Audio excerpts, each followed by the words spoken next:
and Tonya are My Morning Coffee.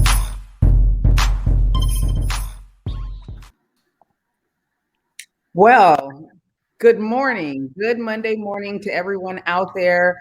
So glad you guys are able to join us again this morning for another edition of My Morning Coffee, where the conversation is always hot, bold, organic, and full of flavor. And as you can see, we got a lot of flavor on here today, and we're going to have a lot of fun, get into some tough conversations, and really bring you all of this Zeta Phi Beta love this morning, okay?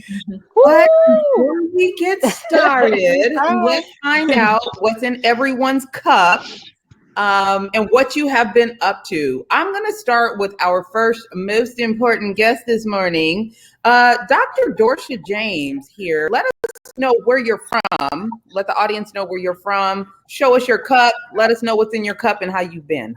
Okay. First off, I am in Nashville, Tennessee. Woohoo for Nashville. And this is my cup. You don't look a day over fabulous. And the inside says, that's all. And I actually have water in my cup because I'm trying to drink more water. I stay dehydrated. I mean, like, it's not even funny. So I've been trying to avoid other drinks and just drink water.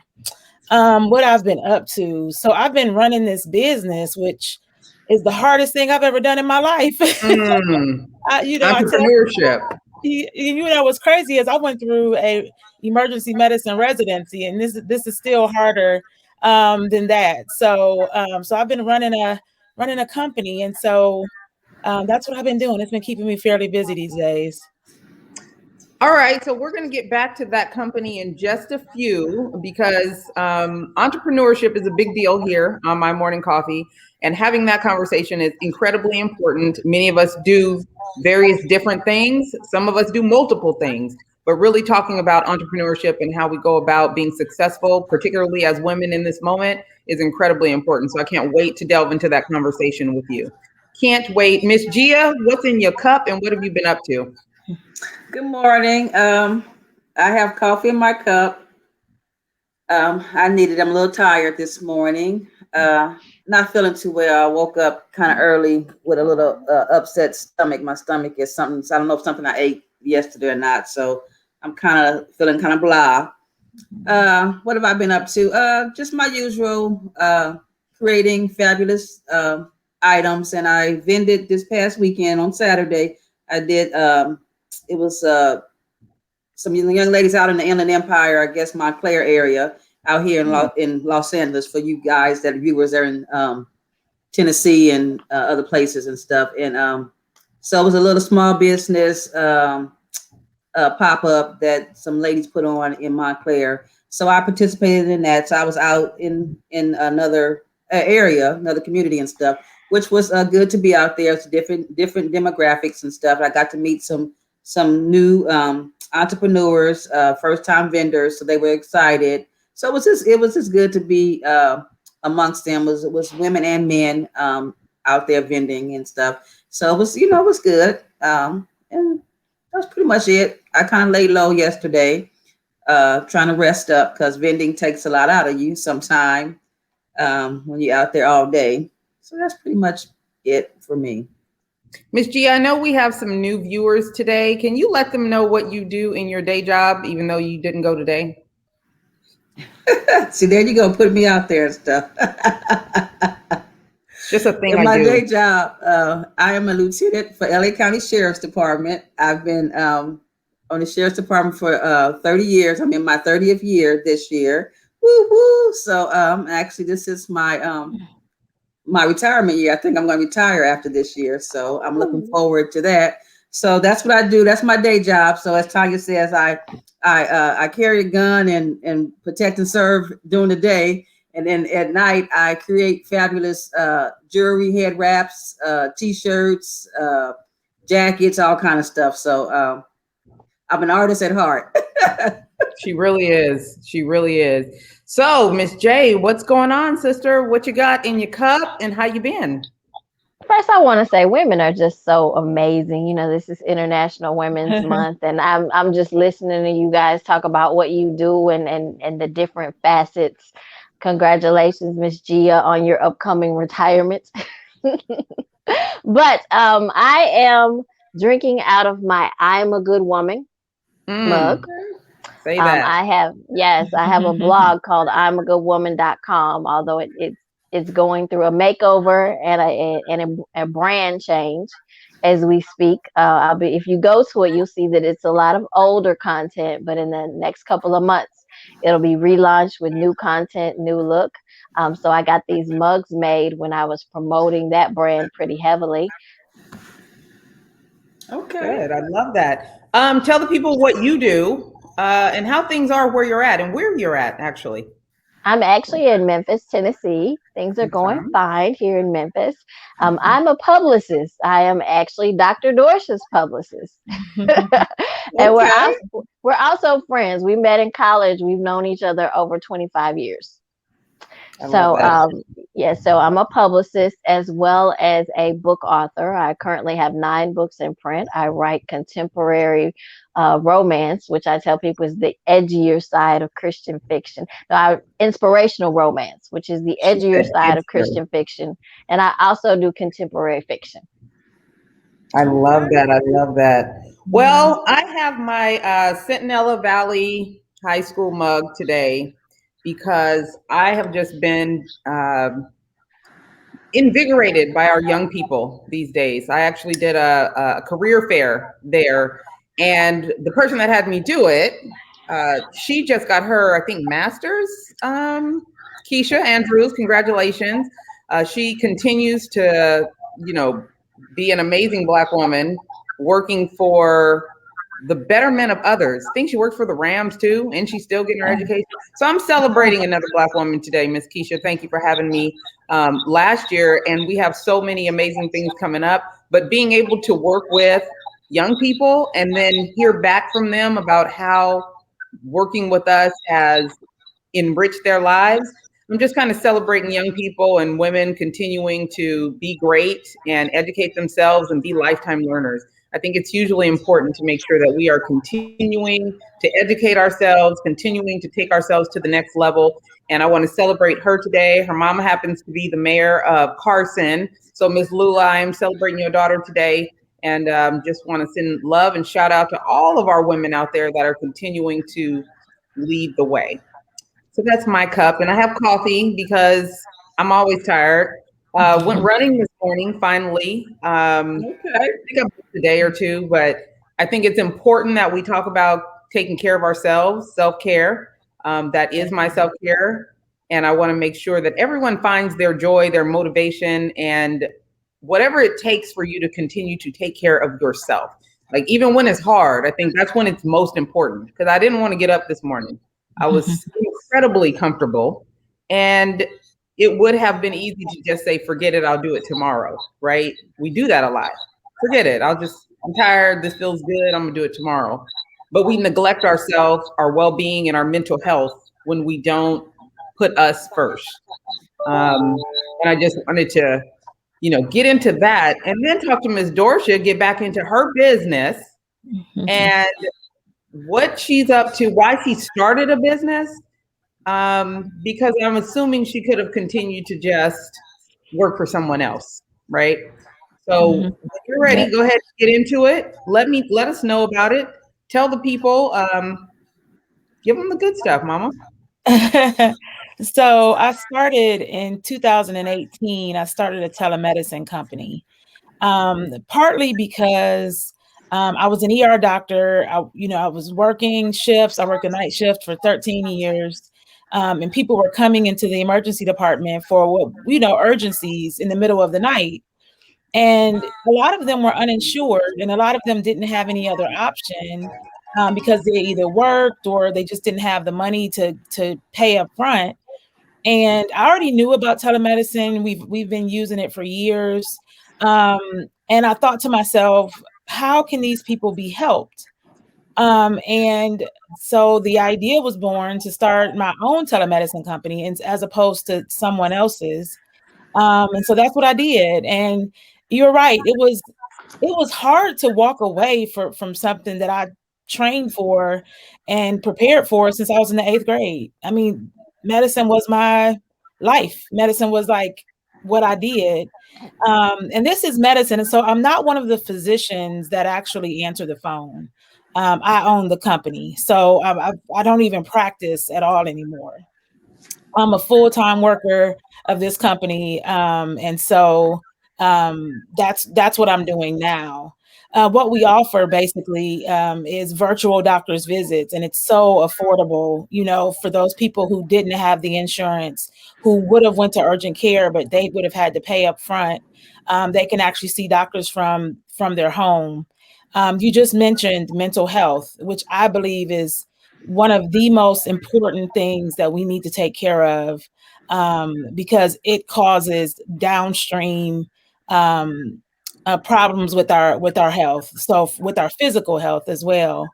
And so we offer mental health counseling with myURGENCYMD as well, and it's all included, and it's like $24 a month for a family up to 7, and it's all unlimited. So I'm so excited, even more than the virtual visits. You know, there are plenty of companies that offer that, but the mental health piece, being able to offer that at a price that people can afford. It's having a therapist is expensive. I don't know if you guys have therapists or not, but mine I know is expensive. But being able to offer it to people, you know, 24/7, 365, and they only paying $25 a month for a therapist, it, to me, is worth its weight in gold. And I'm so happy to be able to offer that. This is now my new passion, because I can fulfill the medicine part of it, seeing that I'm helping people, while also learning the business side of it, and being challenged again, because, you know, medical school and residency was challenging, but now being challenged in a completely different realm. I'm, like you said, I'm a lifelong learner. So as long as I can learn, I want to do it. So your business is geared around telemedicine, so to speak. Mm-hmm. And now, I'm familiar with that because we use that. I work in one of the jails out here, so I've been familiar with telemedicine before even the pandemic started, because we were doing a little bit of that through the incarceration system. But that seems to be a thing now since the pandemic came. Everything is telemedicine. And so my question, and I think a lot of people, do you think we're ever going to go back to actually going in and sitting and seeing our doctor in a white coat in an exam room again, because, you know, we could touch and feel them, that type of thing? Or is this telemedicine going to be like the wave of the future? So it's funny that you're asking that question, because next week I'm on a panel that's talking about that. I think that we're going to have a hybrid, but I do think that telemedicine is going to be more prevalent than before. So when I started talking about telemedicine in 2015, and people would just look at me with a blank stare. They didn't know what it was. And then the pandemic started, and then all of a sudden, everybody knew what it was. It was like, man, like I don't have to worry about explaining it anymore. I can just say, hey, you want a membership?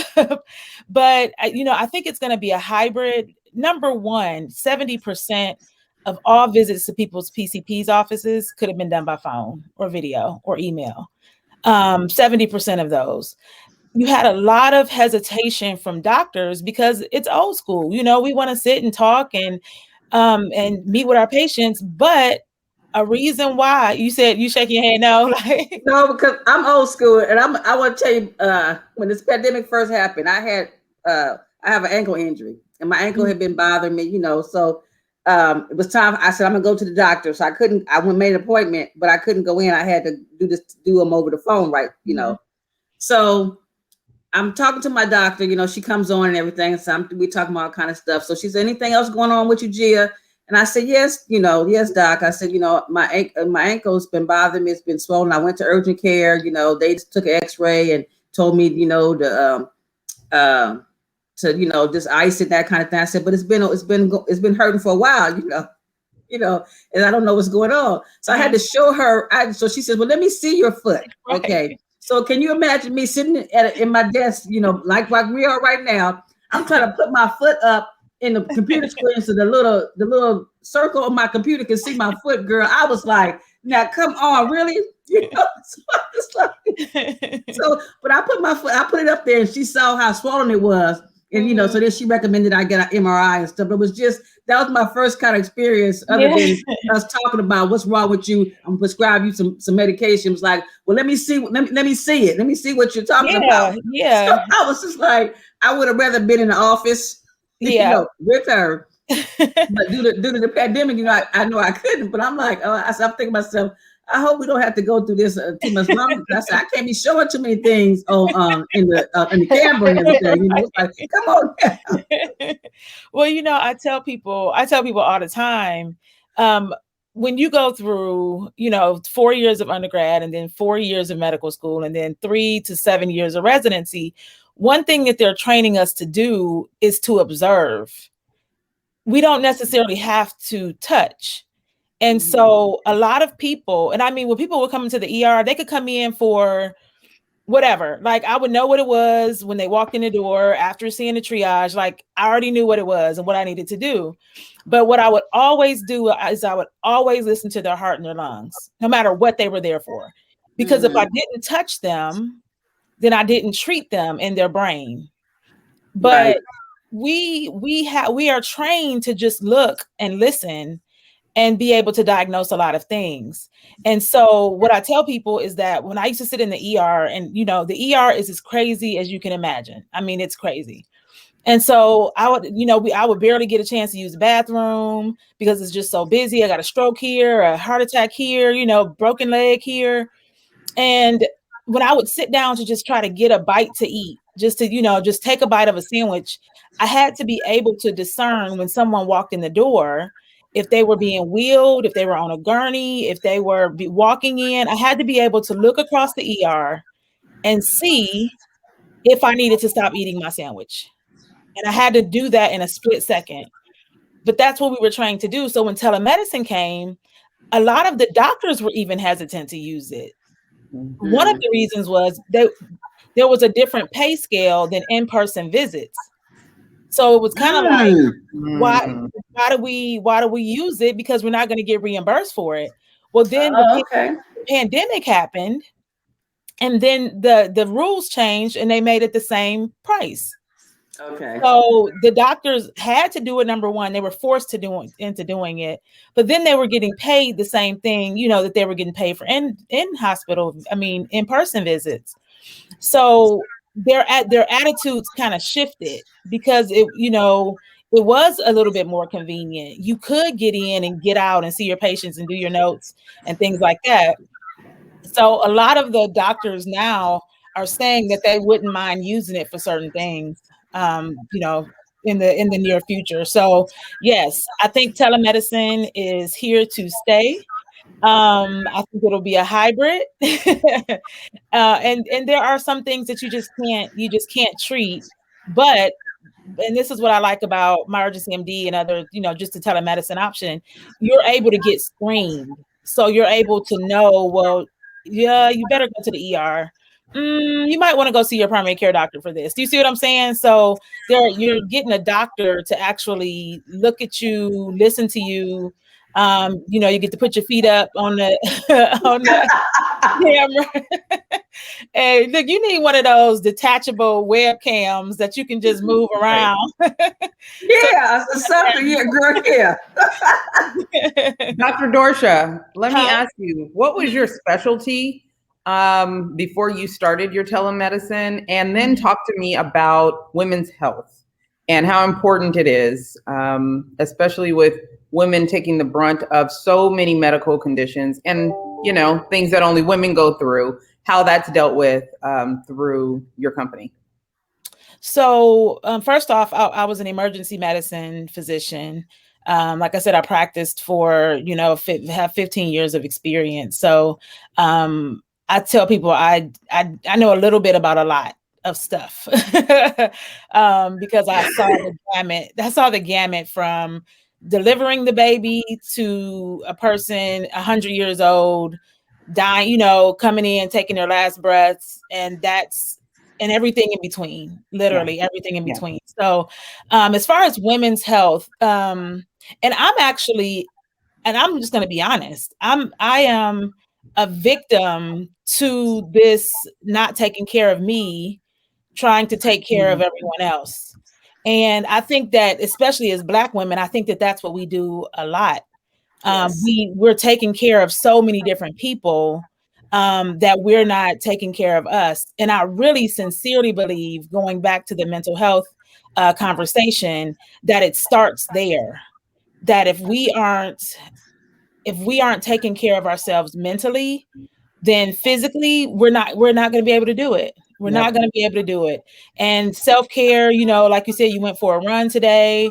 I've been hitting my treadmill that my wife got me for Christmas. Just something simple. I mean, I remember when I discovered mindfulness, and that concept, literally, it took me forever to get the concept. Like, I mean, I think I'm fairly smart, but I couldn't figure out, just be in the moment. Just be in the moment with what you're doing and appreciate right here, right now. Don't worry about what's going on in 20 minutes, what's going on tomorrow, what's going on, what happened yesterday, what happened when the person cut you off just a few minutes ago. Like, to be in the moment. And that's still tough for me. And I think that's hard for a lot of women when you say that, being in the moment, because like you said, we carry so much, and we have so much on our plates and on our minds constantly. So it's hard to just say, I'm gonna take this moment and be in the moment, because you always are thinking about something else. So and it's it's difficult. I don't know about y'all, but it's difficult to turn my brain off. Oh yeah, it's difficult. It's not even just your brain. It's all of the things that are competing for our attention. Even with social media and our cell phones, it's hard to be in the moment. I mean, I appreciate just enjoying a moment and putting my phone down. But there are some people, they have to take a picture of it and show the moment to everybody. And so I always ask, are you really in the moment? If that's what you're doing, are you really appreciating what you're doing and what's around you? If you're trying to get the perfect angle to put it on the ground. But see, like you said, we be worried about, we be have so much stuff. I'm still pissed off at the person that cut me off 2 weeks ago. You see what I'm saying? That's still bothering me. So it's like, wait a minute. Like, man, like, what? Thinking of all the stuff you should have done. Like, you be like that. Stuff. So, Dr. Dorsha, I did want to ask you though. COVID seemed to reveal something that most of us already knew, which was ain't a lot of Black doctors. There is 6% a Black doctor crisis, and 6%. There has been a huge push recently to start to help compensate some of these young people to pivot their education and move into medicine. Talk to me about what you experienced as a student trying to become a doctor, and some of the suggestions that you might have on how we increase those numbers, because they're pretty depressing. Yeah. Like I said, it's only 6% African-American doctors out of everybody. I have an instance. I knew in the 8th grade I wanted to be a doctor. So that meant that for the rest of my learning career, that I had to work towards it. One thing about medicine is that it's a system, and you just have to meet the steps in the system. Yeah. So I remember when we went to the University of Memphis together, Jae and I. That's where we pledged or went through the process together, not on the same line, but the semester before her.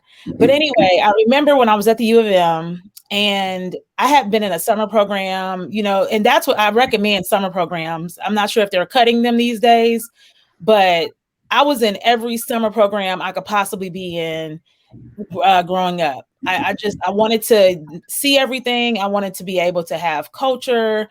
I wanted to be able to have the experience. Like, I went to a summer program in Chicago one time. I'm from Michigan originally, and they showed us so much culture there. It was a math and science program. But anyway, back to University of Memphis. So I go through, I have pretty good grades. I take the MCAT, which is the entrance exam to medical school. So my life has literally been a series of tests, a million of them, just all the time getting tested. So I never got my scores in the mail. Everybody else got their scores, and I'm waiting. And, a good score is anywhere like around 28s, 30s. Those are good scores. Like, that's get you into medical schools to scores, especially for African Americans. So I'll go to my counselor, who I've never met before, just go to him. And I'm like, I never got my scores. Can you tell me what I made on the MCAT? And y'all, I swear this happened. I'm not fibbing at all. He goes down the list. He takes a little piece of paper so he can line up the thing. And when he got to my name, I'm standing over his shoulder so I can see everything that he's doing. This man literally mumbled under his breath, "That can't be right," when he got to my score. He literally mumbled under his breath, "That can't be right."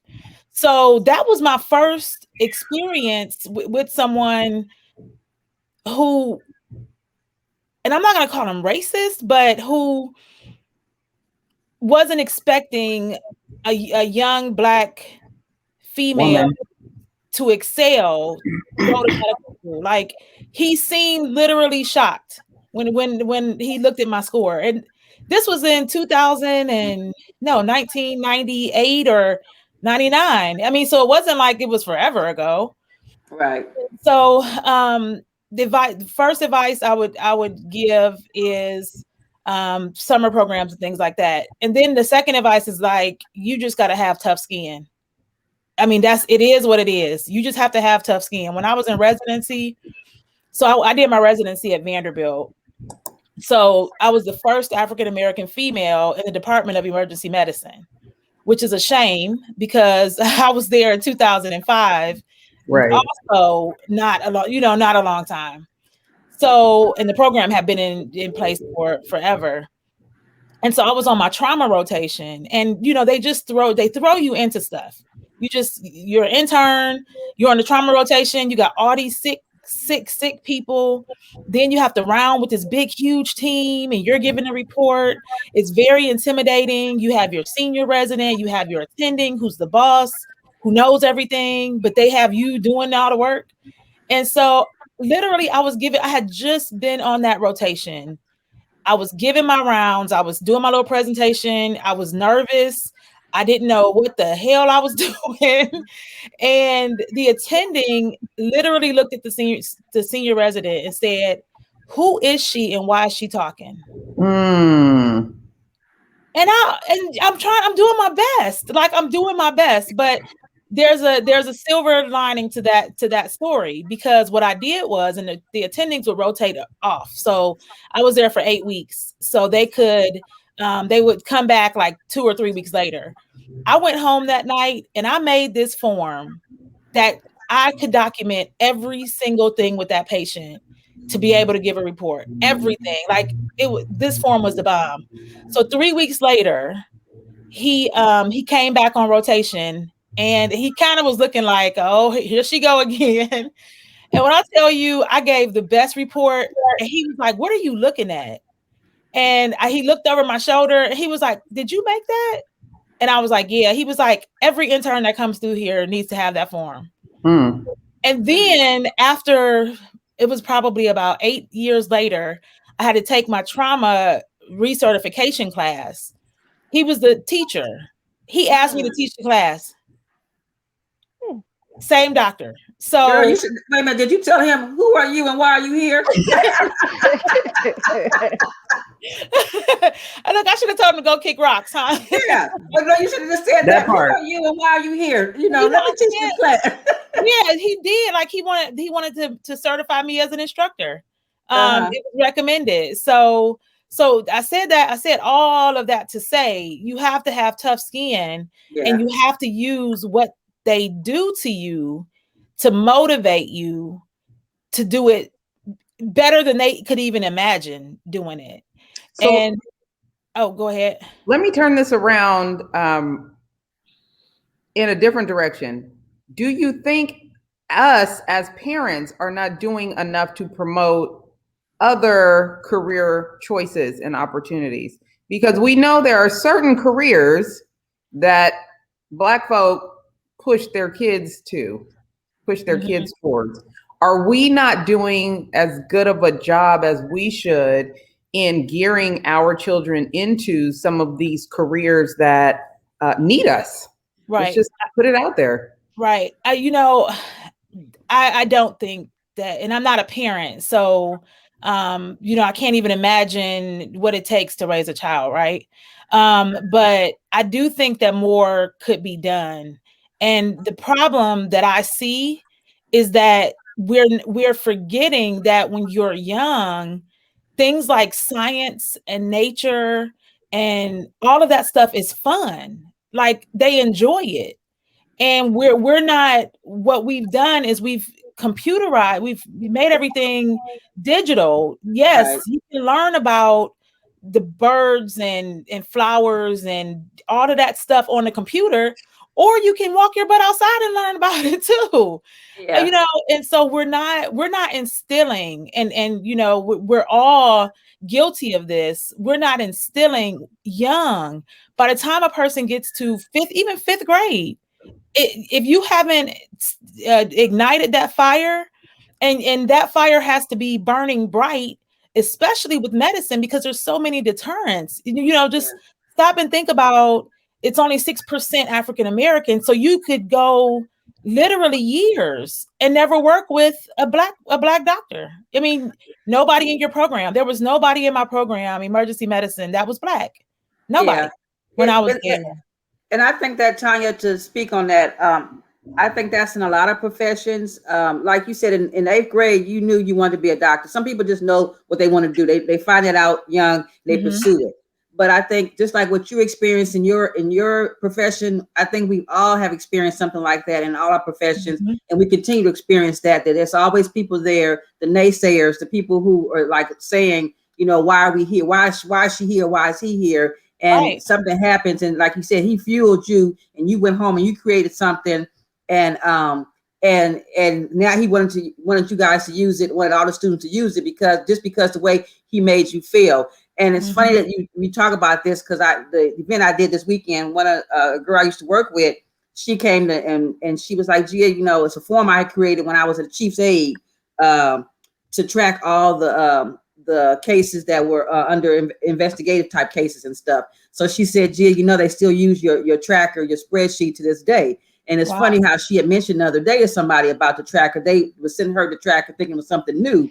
So she had to tell them, oh, that's not new. Lieutenant Neal created that, back when she was a sergeant, and stuff. And they were like, oh, really? Lieutenant Neal created that, So it's funny but that got created because, again, somebody made me feel like I didn't know what I was doing. And I was like, well, no, I'm bump that. I'm going to create something. So next time I got to go deal with this, I'm going to have my ducks in a row and things like that. But I think, Tonya, to speak what you're saying, I think, like you said, it's only 6% doctors. So sometimes we don't get to see somebody that looks like us in certain professions because there's not many of us. It was funny, as a child growing up, I had a Black doctor, when in my teenage years, when it's time to go and, you got to go to the doctor to get all, your mom wants you to get checked out and make sure you ain't doing it and all that kind of stuff. But, the gynecologist, she happened to be a Black female doctor, and stuff. So I was just like, wow, but that didn't make me want to be a doctor because that's just not me. But the point is that, there was somebody that looked like me and I felt comfortable. And I'm glad that my first doctor, woman doctor was a female and a female of color, because I felt more comfortable, going there, because nobody, as a teenager, you don't want to go that kind. You're like, oh God, I got to go see the, that's not something you want to do. But I think in all professions, it's like what you guys do. Like you guys, Jay, you and Arthur, Tonya, you and Arthur and stuff. It's like, wow, our kids need to know that that we exist. And Right. so we probably do need to do more with our young people, showing them that there are people in all types of profession that look like you, and that might spark them to want to go into those professions. I also agree with you with summer programs. I have a lot of god kids and a lot of nieces and nephews, and who've gone off to college and stuff, and they did utilize some of these summer programs and stuff. And that's how you get your feet wet and your eyes get open and you learn a lot. And see, we didn't have that, at least when I was growing up, we didn't have these opportunities that are out there now for young people. So I think young people and parents that are, if you are listening to us, you should get your kids to do these kind of programs, like Dr. James is talking about. If there's a summer bridge program, a summer program for whatever your child wants to pursue as a career, get them in those programs, because it's an eye opener. And then also too, they can find out early if they really want to do this, because sometimes we say we want to do something as a kid. Like as a kid, I wanted to be a nurse for the longest. I'm gonna be a nurse. All in elementary school and junior high, I'm be a nurse. And look, sister ain't no nurse, right? I can't look. But one thing I did say, I never said I wanted to be a cop, though. Okay, I never said that as a kid growing up. It just so happened I'm in law enforcement, but that just goes to show you. But yeah, so shout out to all the Black dentists out there too. My first dentist was Dr. Higgins out in San Jose. I was the worst freaking child ever. Threatened to bite his hand if he stuck it in my mouth again. But love him to death. I still love and cherish him. His son is now a doctor at UCLA. I think he's a cardiologist or something, like a cardiologist specialist. A friend of mine had a heart transplant, and I was like, I need some advice. So shout out to Dr. Higgins and Dr. Higgins. So 2 generations of doctors, Black doctors in that family. And Lynn Swan, I think his brother is also a dentist. But so they're out there. They're just so spread out, and the numbers aren't big enough. So as us parents, it's okay to support our athletes, but they got to be able to do something after sports too. Right. If they don't make it in sports. Right. So I know my son, he can be not doing super well, especially through COVID in certain classes, but he's still doing amazing in science, and he's a dope baseball player. So what are we to do with that? We encourage him to continue down this path. And then there's STEM programs and there's other things. So sometimes us parents have to do the research too, to find out different opportunities for our kids. They might be playing with their video games or playing their sports, but we still have to do the work to make sure that we push them in the successful direction to represent us and themselves, right? Yeah. I did want to get into real quick, since we are blessed enough to have a cool little panel of members of Zeta Phi Beta Sorority Incorporated. I want to talk about this Cheryl Underwood situation. Are y'all okay with that real quick? Can we get into that? So listen, what are your thoughts? Because she's had a lot of support. We fully support her. But down there in Tennessee and whatnot, what are you guys hearing? And what are your thoughts about what happened with Sharon Osbourne and how she handled it? And how have you had to handle racist, bias, implicit bias type of situations in your own career? Jay?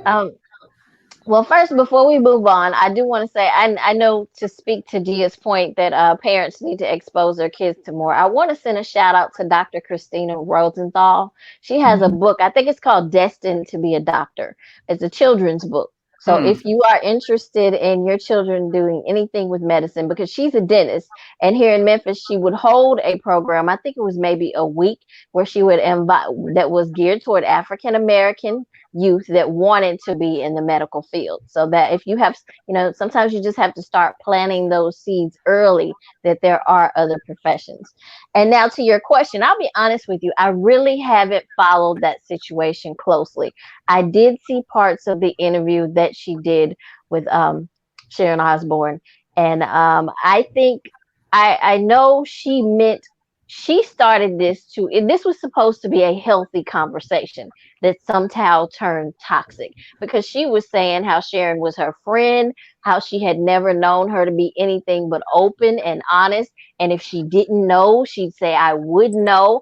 But for some reason, Sharon took offense to her questioning, and all of a sudden she believed that she's being attacked and labeled a racist. after that, I kind of didn't follow it anymore. But I don't think Cheryl in any way should have been made the bad guy in this. But somebody's always got to be at fault. So it's always easy to flip it on someone else. I believe that Sharon got a little bit too defensive during the conversation. This was supposed to be an opportunity for her to explain why she was vehemently defending, what's his name, Piers Morgan, and his comments. And like I said, for some reason, it just went to the left. Yes.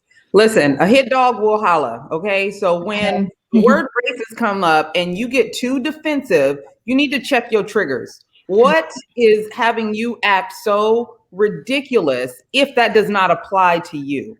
So Cheryl was not calling her a racist in any way. She was saying she felt she was anything but racist. She gave her an opening to say, I am not, and explain herself or even back away from it. She had the open door to back away from it, and she didn't. She doubled down on it. I don't know. What are you thinking, Dr. Dorsha?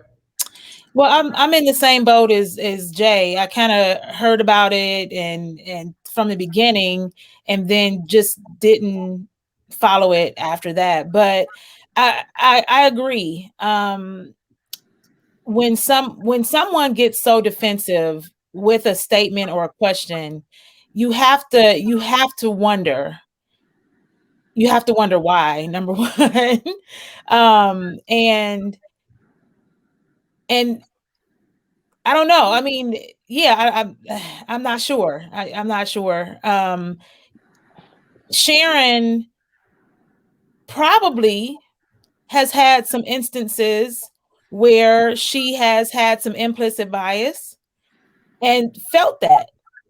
I mean, because when you get called out about something, and just like Jay said, she wasn't calling her out, that there must have been some guilt that she had that she has said something in the past, done something in the past, or thought something in the past that made her jump on the defensive like that. And the crazy thing is, this wasn't about her. It wasn't. Right. My whole thing is about her. Yeah, if someone, and I understood Sharon all the way. If someone is attacking my friend, I am going to defend them. If someone was attacking your character, Dorsha, and you are not there to defend yourself, I'm jumping in. Right. So, and if you have a problem with me defending my friend, to me, that's your problem. Right. Because all I can say is, and even if you have an issue with them, all I would say, that's not the Dorsha that I know.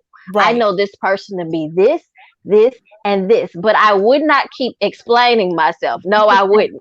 I don't know. Maybe that interview itself was just a bad idea. They should have maybe let it go after that. After she defended Piers the way she did. Because at that point, to me, with social media and the media being the way it is, he has plenty of opportunity to defend himself. Yeah. So, I was waiting for Miss Gia. Gia and Cheryl are really good friends. Cheryl's actually our basilisk when I chartered Omega Kappa Zeta. So we were suspended once, and she defended us. So I love her to death. I met her a couple of times when I was in radio. She came to the station. I was actually inactive during that time, and she offered to pay my dues. Listen, she's pretty dope, but she is very straightforward. She does not hold any punches. And I have a huge respect for her in that situation, because she could have gone in. That's the thing about it, is she really could have gone in on her, and she did not. She could have went in on on Osborne about the way that she was talking to her. And then she becomes dismissive of Cheryl's feelings and the way that she was handling it. So this is the one thing I want to get across about this whole episode. You cannot tell Black people when they feel like they are being put in a situation to feel racism. You can't tell me that's not racism. You shouldn't feel that way. That's what we're going to stop doing. Okay. I need everybody that's listening to understand you cannot tell Black people when they feel like they have been treated a certain way That's not it. If they feel like that, then you need to acknowledge that. You need to deal with how you are making someone else feel. You don't get to tell somebody, one, how they feel, and then two, how they should react to it. Like, where do they do that at? Right. Explain that to me. Go ahead, Gia. Well, like you said, Cheryl and I are really good. We're really good friends. I've been on the talk many times, and behind the scenes, with Cheryl in the dressing room. I've been around a lot of the hosts around Cheryl, and I know Cheryl, fairly well. And and a lot of things with people don't know what happens behind the scenes in any of these talk shows. Pierce tweeted something on Twitter, and Sharon responded to the tweet on Twitter. So unbeknownst to us, why Sharon probably was so heated, she's on Twitter. She's tweeting stuff, and people are probably tweeting back, making comments. So Sharon knows about, has read some of these comments that people were already saying about her prior to the show even airing. You see what I'm saying? So now, and part of their show is before they start getting into their guests and stuff, they talk about hot topics and stuff.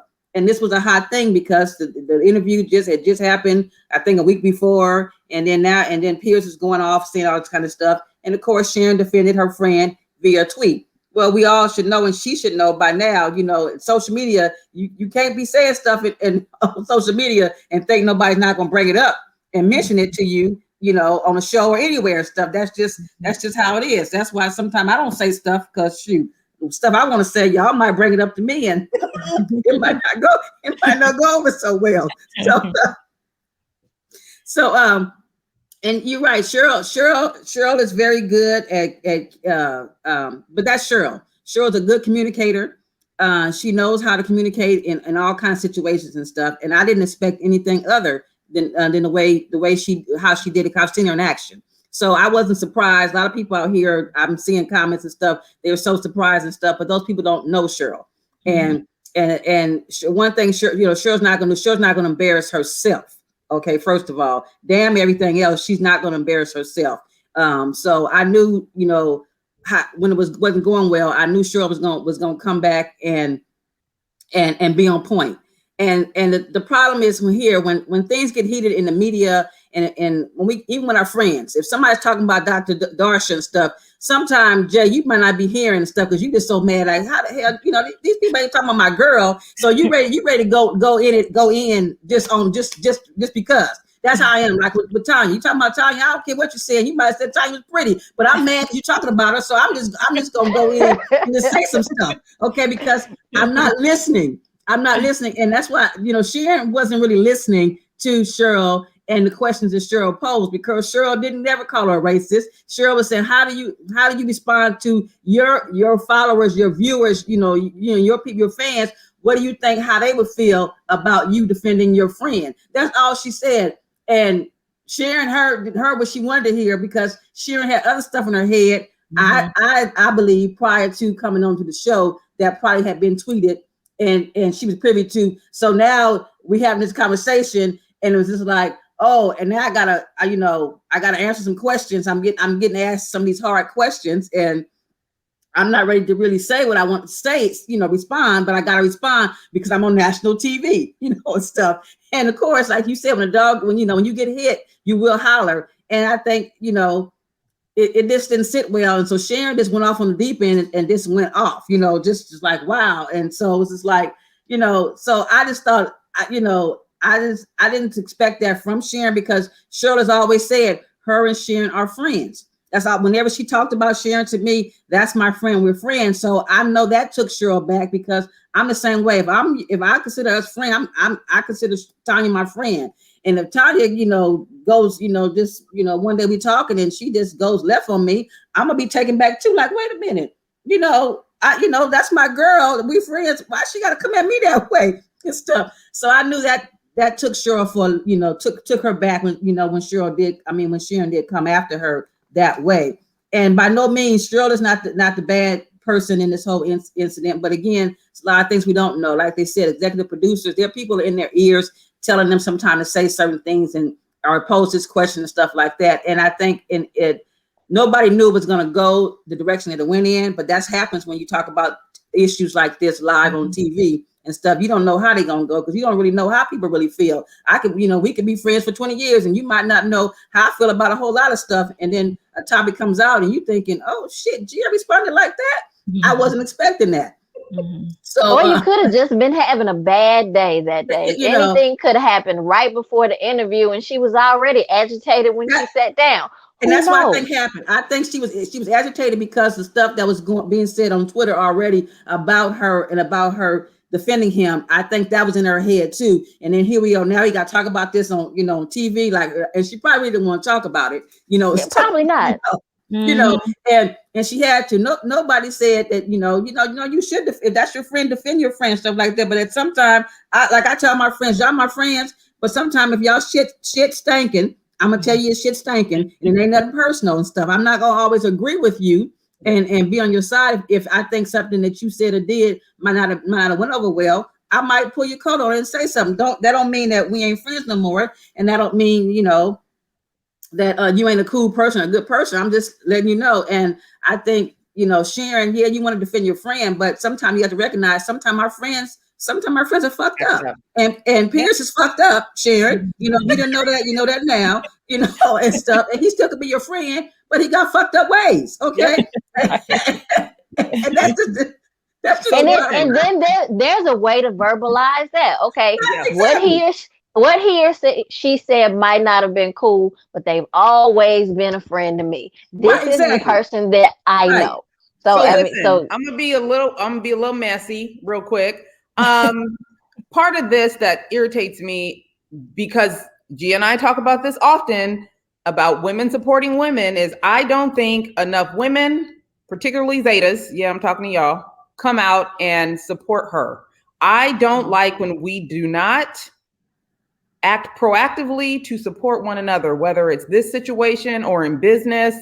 What is the issue here? Why can we not get better, or how do we get better at supporting each other as Black women, as Zetas? Talk to me about that, particularly in your career field and in this organization. Good question. I'm gonna say your guess is as good as mine, because I see you. Your guess is as good as mine, because I have no earthly idea. I'm very supportive. I am very, very, very supportive. I always have been. If I see a soror or a friend and they have a business, I am buying it. I don't care if I don't need it. I don't care if I have to give it away. I'm going to buy it. When Jay has bought every one of my books. Not only every one of them. But hold on. Not only did I buy a book, I would buy 10 books and I would give them away to people, because I want to support not just my soror, but my friend. When you put your hard work, even with this business that I have, this business is amazing. It's awesome. It has 4 services that people need, and it's inexpensive and it's convenient, and all the list. The whole list.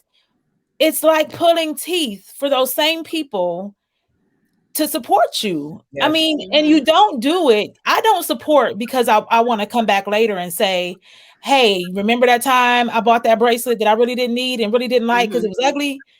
Can you support my business? No, I know what you're saying, Dorsha, because I'm the same way. I support I make a lot of stuff, girl. I can make anything I can see, I can make it. Okay. I got friends doing everything that I'm doing, and I still support them because I know what it feels. My whole thing is this is your business. You decide to do something, whether I needed that item or not. I'm going to support that item, and stuff.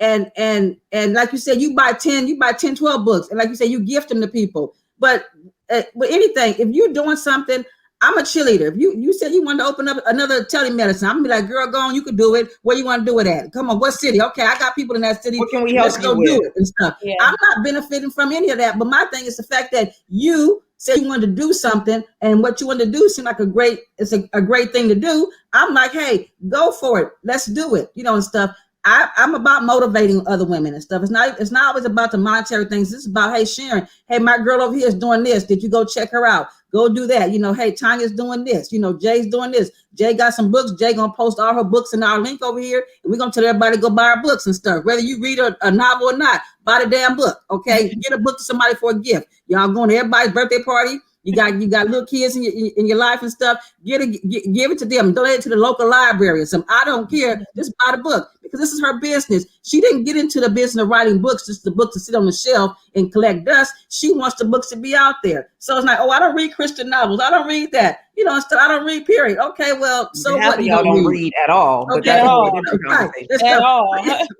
But buy the book. That's the whole thing. We need to be more about that, like you said. You know, supporting one another. It's not about, well, you know, it's not about I want something in return. It's about, it's a good feeling when, you know, when you go out and you put something together and somebody comes to your booth or comes to your store and purchase something from you. You feel, oh, okay, all your work, you're like, okay, it's paying off. You know, all these long hours I sacrificed trying to, you know, get the 3rd chapter written, okay, sometime, or the 4th chapter, or finish the book. And then it's like, oh, whoa, somebody bought the book. Yeah, you know, it's a good feeling you have, you know, and that's what we need to be having. We need to be having these good feeling moments and stuff. We need to give women these good feeling moments. And that's the problem. And that helps with our mental health too. People understand that. I stay up all night trying to do something. Okay. And I think what I'm doing is great. You know, I go out and I put it out, I'm doing something. And then my friend don't even show up. Your friend don't even show up. You're like, well, fuck, what the hell? You know, that kind of stuff, you know, it's like, well, God. We got to do better. We just have to do better. I don't know if I have an answer for you, to be honest. I think you just have to resolve within yourself that you are going to be successful, that you are going to keep pushing, and there are people that will support you. And I say, even if you can't afford to buy something, you can always tell people. I mean, I know a young lady that's a wardrobe stylist, and then there's this guy, he's like the dopest designer in the city of Memphis. I can't afford their stuff, at least not yet. But if anybody ever says that I need a designer or I need a wardrobe stylist, their names are the first ones coming out of my mouth. Right. Absolutely. Absolutely. So listen, Dr. Dorsha, we have loved having you here. Jay, we've loved having you here. I want you guys to tell the audience how they can support you, and what you have coming up, and make sure you keep in touch with us. Okay, I guess I'll start. You can always go to myURGENCYMD.com to learn more about the company. Our website is very extensive. You'll find all the answers to your questions there. If you use the promo code Health is Wealth, you'll get 10% off per month or off per year. As far as what's coming up, I am shocked and amazed at how many opportunities that I have gotten with the help of Jay, of course. But next week, I'm actually the keynote speaker at an event at my alma mater, my medical school alma mater, speaking to some students there. And then I'm on a panel next week and on the future of telemedicine and whether we think it's going to be around for the long haul. And I'm on the panel with Bill Frist. I'm not sure if you remember him. He's the senator from Tennessee. That was the only doctor in the Senate.